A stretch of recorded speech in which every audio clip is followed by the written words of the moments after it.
Never has Lenin's maxim or saying about decades where nothing happens and weeks where decades happen been more apt today. In country after country, there was a lurch within days, from advice about hand washing and avoiding big crowds through to requests to work from home, then the closure of schools and other public facilities, and then finally, in some countries, the order to stay at home and bolt the door. I wonder if Lenin's quote about decades where nothing happens and weeks where decades happen is true of the events nearly 2,000 years ago, of which we are celebrating today. Perhaps some of us would extend and diminish Lenin's saying even further and say of the resurrection accounts, centuries where nothing happened and days where centuries happened. We can so easily assume that the disciples, apart from Thomas of course, believed that Jesus really had risen from the dead within days. But I think the majority of the disciples were of Thomas's mindset, that they just didn't vocalize their thoughts. They must have thought, come on, these things don't just happen. Don't be ridiculous. How can it be? Rather than days, the disciples had weeks to ponder whether Jesus really had risen from the dead. The vast majority of their waking hours must have been spent thinking through the impossible. How can it be that Jesus is risen? They too must have thought through the various possibilities and doubting Mary's words, I have seen the Lord. But then the disciples, like Mary, became eyewitnesses. People discredit these eyewitnesses by suggesting various theories, such as Christ didn't really die on the cross, he just swooned. Others have argued that Christ's body was stolen. Still others that the disciples were just hallucinating. We obviously don't have time to consider all these various theories. The first two arguments can easily be refuted. The third argument, that the disciples were just hallucinating, has more weight. The details of the varied appearances of Christ, which in several cases were to more than one individual and on one occasion to more than 500, are not typical of hallucinations. A visual hallucination is a private affair. It is by definition the perception of objects or patterns of light that are not objectively present. The variety of conditions under which Christ appeared also militates against hallucinations.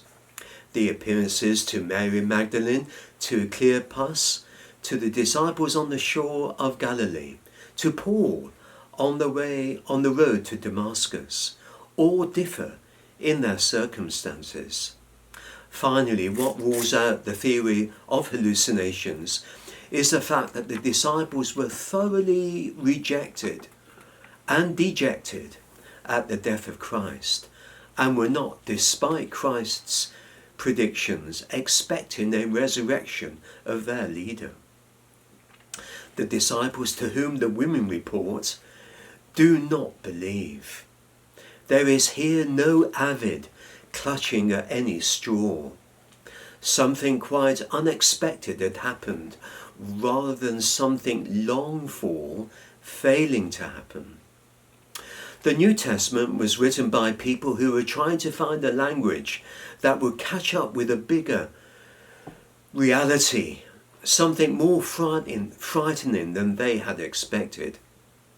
A professor of ancient history commented on the proclamation of the resurrection that it would have been that as it would have been heard in the classical world.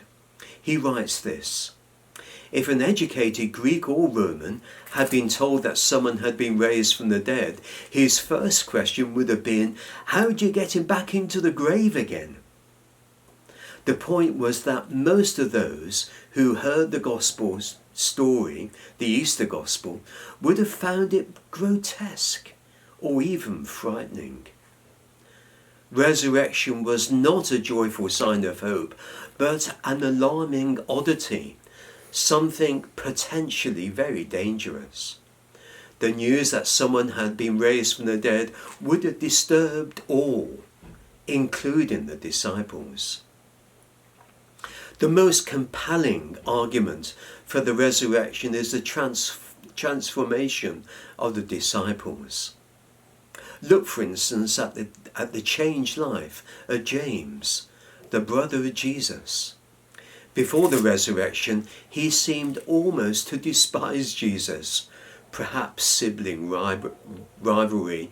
Yet after the resurrection, James is found joining the others, gladly proclaiming that Jesus was indeed risen from the dead, and that therefore he is Lord.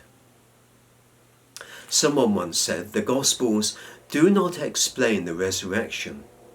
The resurrection explains the Gospels. Belief in the resurrection is not an appendage to the Christian faith. It is the Christian faith. One of the things I love about the resurrection is the inescapable and binary logic. Either it happened or it didn't. If it didn't happen, then the gospel story is the greatest hoax in history. There is simply no middle ground. It is either a pack of lies or the single most important thing we will ever hear in our lives. And if we think it's the latter, the big question is, how then should we live? Amen.